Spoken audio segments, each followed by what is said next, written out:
J'ai remarqué qu'il y a quelque chose de follement intéressant à voyager.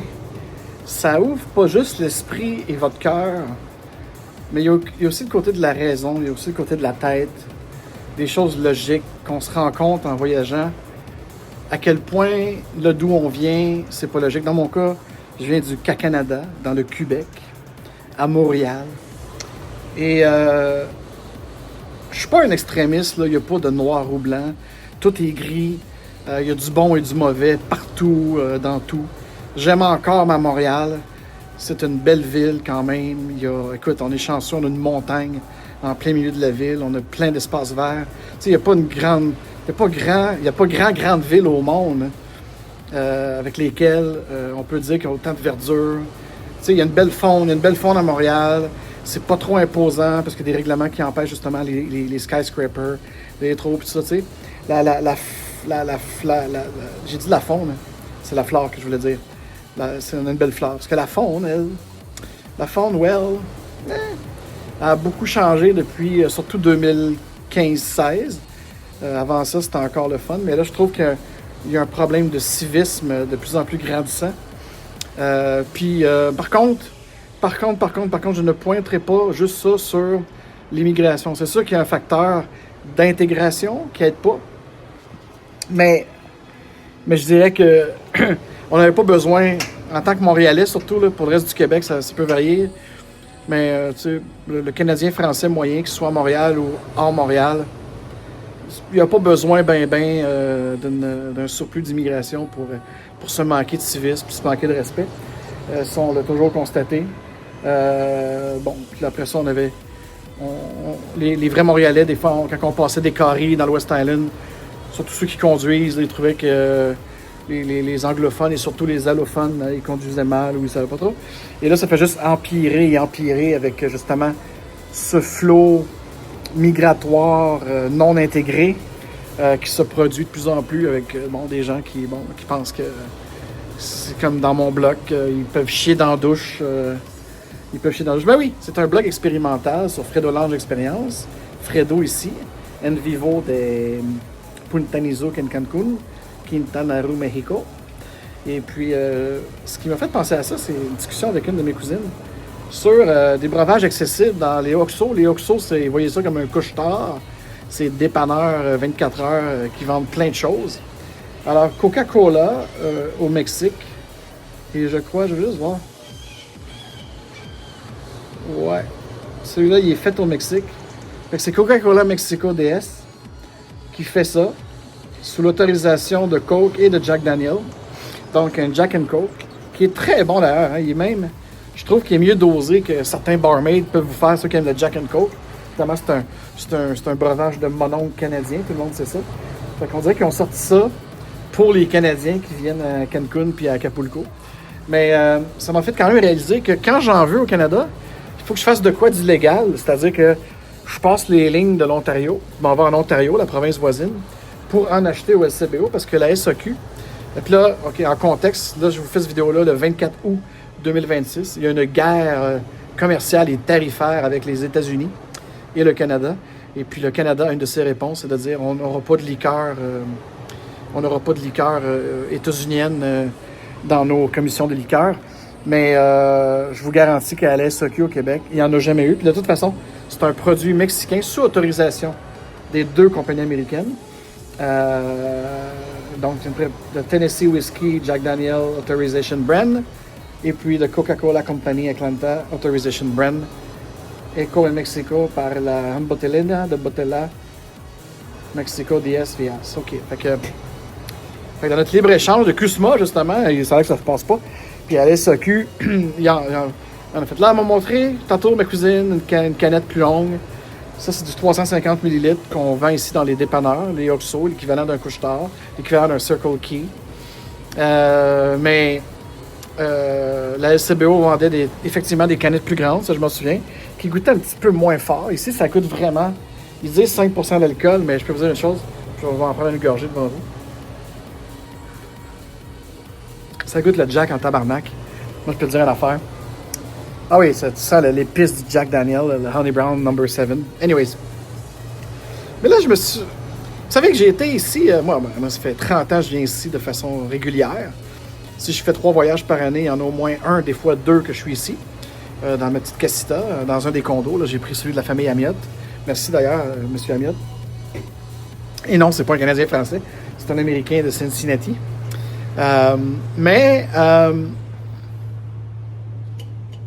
Ouais. En 2020, c'était le coup de grâce. J'ai vu que le nouveau Land of the Brave, parce qu'ils sont vraiment braves, les Mexicains, et le nouveau Home of the Free, non, je me suis trompé. Land of the Free et Home of the Brave. Évidemment, si c'était pas de la disparité, du problème d'échange, d'argent, le Mexique, là, c'est pas un pays pauvre. C'est un grand pays de 31 États, si j'inclus la Ciudad de México, la capitale, DF, Distrito Federales. C'est un grand pays d'à peu près au moins 120 millions. Là. Ils sont juste sur le point de dépasser la Russie. Donc, ils sont vraiment dans le top 7 des pays populeux du monde. Parce qu'on ne se rend pas compte, là, mais à part les 2 gros, Inde et Chine, qui sont dans le milliard. Hein. Après ça, les États-Unis en 3e place, autour de presque 400 millions maintenant. Et puis après ça, ben là, tu tombes dans Russie, 149, 150 millions. Après ça, tu as le Mexique à 120 millions. Puis là, après ça, les autres, là, c'est tout du 80. Il y en a beaucoup dans 80 millions. 90 millions comme l'Iran. 90-80 millions, tu as une panoplie de pays comme ça. Après ça, tu tombes dans les 70 millions, comme la France, l'Angleterre, je pense, sont autour de ça. Donc, puis après ça, ben, il y a nous autres, là, les Troufions du Canada à 40 millions. Mais bon, ça, c'est. Puis tu tombes dans les plus petits pays après ça. Fait qu'il n'y a pas tant de pays populeux que ça. Dans la tête, là, comme je l'ai dit, c'est Chine. Maintenant, c'est l'Inde. L'Inde à 1,4, la Chine à 1,39, suivi des États-Unis à 400 millions, suivi de la Russie à 140 quelques millions. Puis voilà. C'est ça le top 5. Fait que le Mexique, c'est quand même, en termes de population, le 4e plus grand pays. Dans les Amériques, c'est le 2e plus grand pays en termes de population. En termes de superficie, c'est quand même pas rien. Ils ont différents climats. Ils ont la cordillère des Andes qui appelle l'autre chose, mais j'ai oublié. Là, c'est la cordillère des Andes à partir du Mexique ou c'est plus à partir de la Colombie? Il faudrait que je vérifie. Là. Je suis pas infaillible. Là, je suis en vacances. Fait que faites-moi pas chier. Puis dites-le nom dans les commentaires que je suis un niaiseux. Puis que c'est quoi le nom des montagnes au Mexique? C'est clair que c'est plus les Rockies. Puis la cordillère des Andes, il me semble que ça commence en Colombie-Équateur. Donc, c'est quoi le reste? Là? C'est comment la chaîne de montagnes qui continue, dans le fond. Parce que ça, c'est quand même la dorsale des Rocheuses canadiennes. Juste ça, tout se suit, là. Anyways.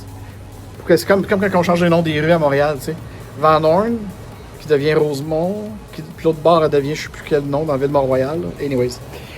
OK, je divague. Le coq à l'âne, man. OK, ce que je voulais dire, là, le but de cette vidéo-là, là, pour les distraits, là, les plus distraits que moi, c'est de me rendre compte que dans les 3 pays principaux de l'Amérique du Nord, ou du CUSMA, l'endroit où on se sent maintenant le plus libre, et c'est pas juste en fonction de la consommation ou des produits disponibles, mais on peut prendre ça comme exemple, comme image.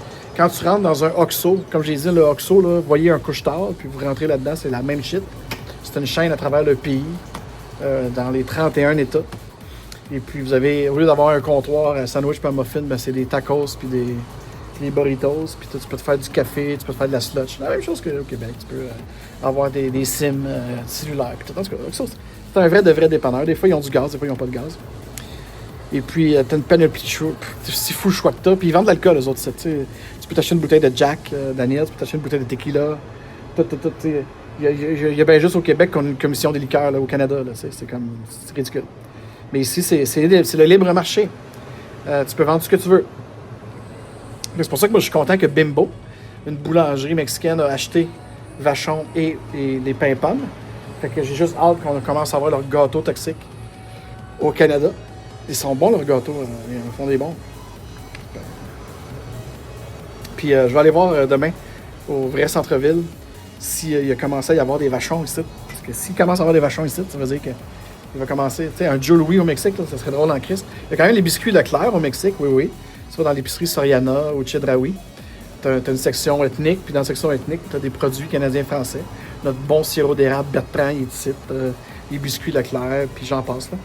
Fait que, à Cannes au Joe Louis, Ça veut dire qu'il va falloir qu'on ait des produits mexicains aussi. Mais ça, le problème au Canada, c'est qu'on a l'impression, tu sais, avec le lait, le fromage, tout ça, que on accuse les États-Unis d'être protectionnistes de vouloir faire first, mais nous, on bloque notre marché, même au Mexique, on bloque notre marché. On ne doit pas avoir des accords de libre-échange, c'est de la misère d'avoir de quoi, tu sais. Ça, c'était avant la guerre des terres. Mais anyways, ce qui me fait dire qu'au Canada, c'est bien trop contrôlé et centralisé. Au Québec, c'est encore pire, parce que comme province, elle a des mesures d'exception, il faut tout écrire en français en plus, puis là, elle en rajoute, là, elle en met plus. Fait que tout ça me fait rendre compte qu'après 2 jours ici, dans les États-Unis du Mexique, oui, c'est le nom officiel de la République. La République du Mexique s'appelle les Estados Unidos de México. 31 États, avec beaucoup de pouvoirs décentralisés. Chaque État, chaque département, chaque municipalité qui appelle ici au lieu des comtés ont énormément de pouvoir sur beaucoup de choses de la vie sociale et de la vie économique.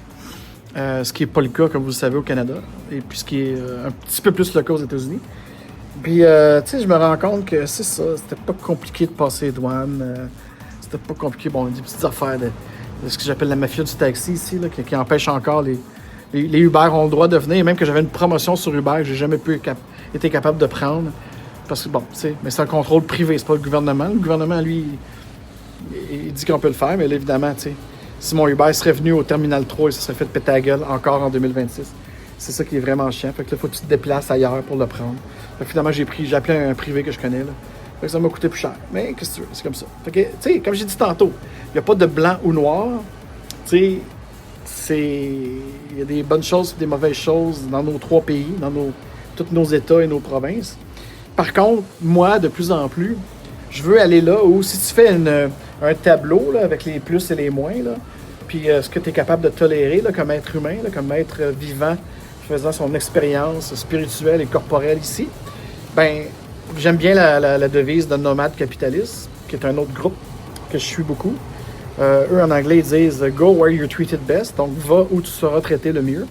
Et je trouve qu'il a bien raison, ce gentleman-là, le propriétaire de Nomade Capitalist, parce que c'est exactement ce qu'il faut faire. Il ne faut pas rester là où les énergies sont encabanantes, accaparantes. Il faut aller à une place que c'est fluide, où est-ce qu'on se sent bien.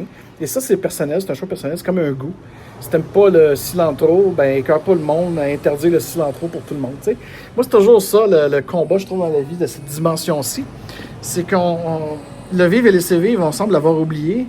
Et c'est tellement simple si on a une mentalité de décentralisateur, de décentralisatrice, qu'on laisse vivre l'autre du moment qu'on se respecte les uns les autres. Hein? C'est comme quand je finis mon Dare Real Agile, puis je vous dis que vous êtes merveilleuse, que vous êtes puissante, puis que vous avez le choix total d'être qui vous voulez et de faire ce que vous voulez, mais dans le respect des uns des autres. Chris, il me semble que c'est pas compliqué, tabarnak.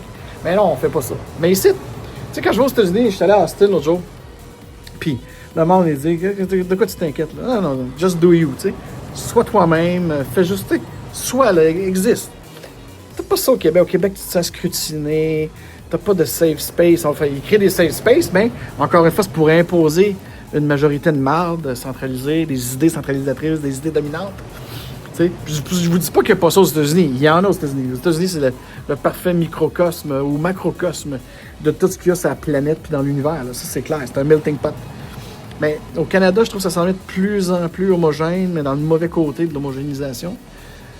Puis au Mexique, c'est comme des fois, tu as comme un blast in the past. Il y a encore des places dans certaines moyennes villes d'à peu près 200 000 habitants où tu peux encore fumer sur les terrasses des restaurants.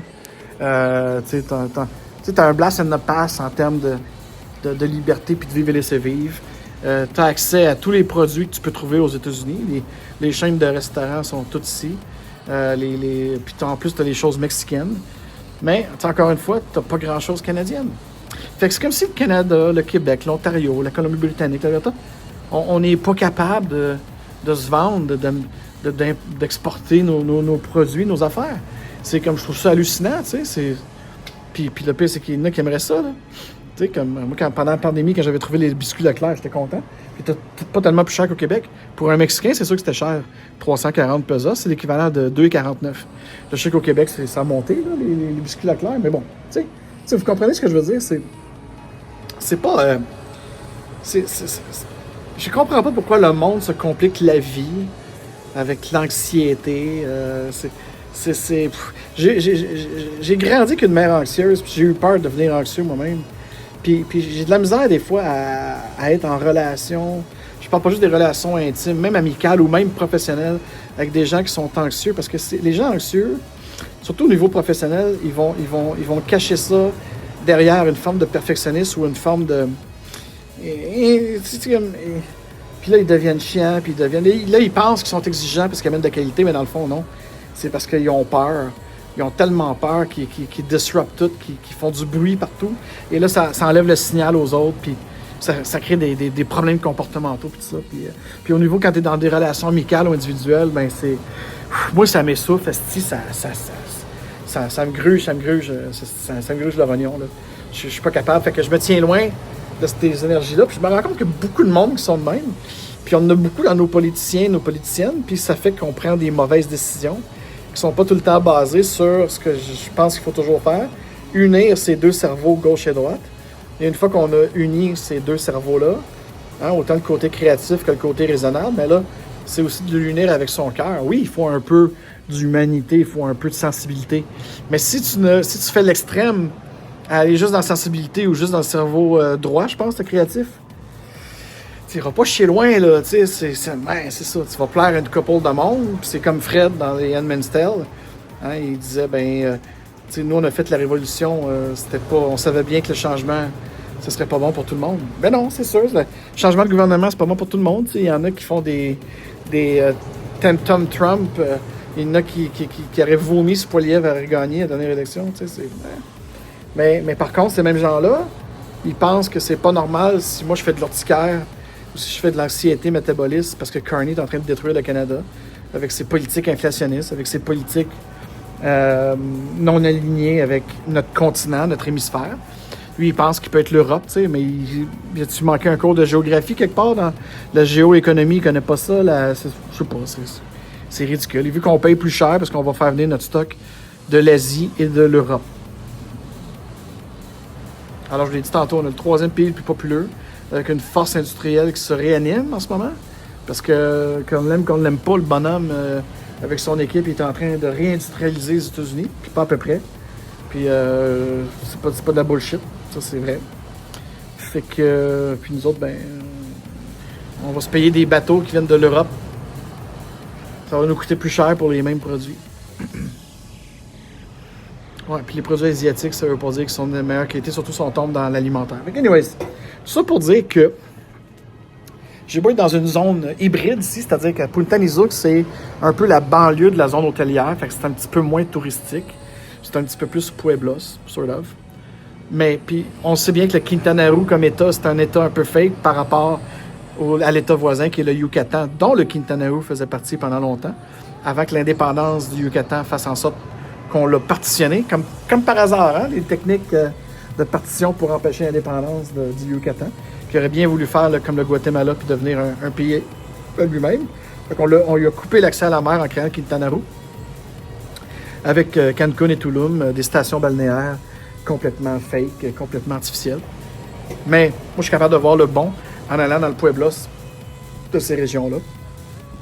Mais c'est sûr que si tu veux voir le vrai Mexique, si tu t'en vas dans le Yucatan profond, dans le Chiapas, si tu veux descendre plus loin, si tu es aventuré. Et puis même, je te dirais, dans le Tabasco, qui est pas si loin que ça, puis le Campeche. Campeche, c'est magnifique si tu veux le côté colonial espagnol. C'est la place où aller comme État, qui est pas loin non plus. Là. Tout ce que je vous ai dit là, c'est entre 2 à 5 heures de voiture à partir de vos estinis de serpents à Cancun puis Tulum. Mais même à ça, même quand je suis ici au chalet, j'appelle ça le chalet de Cancun, à Cancun Plaza Condo, le petit Casa del Mar en bas, qui est un genre de restaurant dépanneur, je l'admets, mais il y a une légèreté d'être, il y a une politesse naturelle et non pas forcée, comme la politesse canadienne qui est de s'excuser d'exister. C'est pas de la politesse, ça, c'est n'importe quoi. Non, ici, c'est vraiment une politesse comme qui est juste sincère, qui est juste... puis qui est caring. Puis là, quand tu te promènes dans les supermarchés, ben là, tu te rends compte tellement que tu as le choix. Juste un petit dépanneur sur le coin de la Carretera ici. T'as accès. J'ai vu un Bacardi au rhum fait par Coke encore. Oublie ça, le Bacardi au rhum, j'ai dit. Bacardi au Coke. Puis t'es même pas capable de voir ça, à SAQ au Canada. Je dis comme... Tu sais, ça marche pas. Si t'as plein de cigares, t'as cigares américains, cigares honduriens, cigares mexicains, cigares cubains. Aux États-Unis, ils n'ont pas encore le droit d'avoir des cigares mexicains. Excuse-moi, cubains. C'est pour ça qu'ils viennent ici les acheter, puis ils n'ont pas le droit de passer les lignes avec ça. Fait que tu vois, des sociétés qui contrôlent tes va-et-vient, qui contrôlent ce que tu as le droit d'amener dans tes bagages. Pour moi, c'est plus des sociétés basées sur la liberté. C'est plus the land of the free. Puis c'est pas le home of the brave, parce qu'il y a personne qui va s'opposer à ça, parce qu'on leur a fait peur en tuant un président américain en 62. Après ça, on a fait le 11 septembre, puis ça, puis tout. Fait que là, on leur fait peur, fait qu'on enlève leur bravité. Leur bravité, ben oui. Ça se dit-tu? Ben oui, ça se dit, je viens de le dire. Fait que anyways, je pensais faire là, j'ai improvisé ça parce que ça me tentait d'exprimer ça. Puis on va arrêter là à 21 minutes. Fait que c'était juste mon constat que dans les 3 pays du CUSMA, en termes de prix, d'inflation, de choix de produits, de diversité, de politesse d'être et de légèreté d'être, le Mexique est en train de devenir le plus beau des 3 pays. Et en plus, regardez-moi ça. Tout le monde va venir ici. C'est moins cher. Si tu parles français, ton espagnol, tu vas l'avoir assez vite. Puis voilà. Donc, adios Canada et Estados Unidos. Faites attention à vous. C'est fragile votre affaire. Avec le Mexique, c'est le nouveau pays des braves. Et surtout, de la liberté.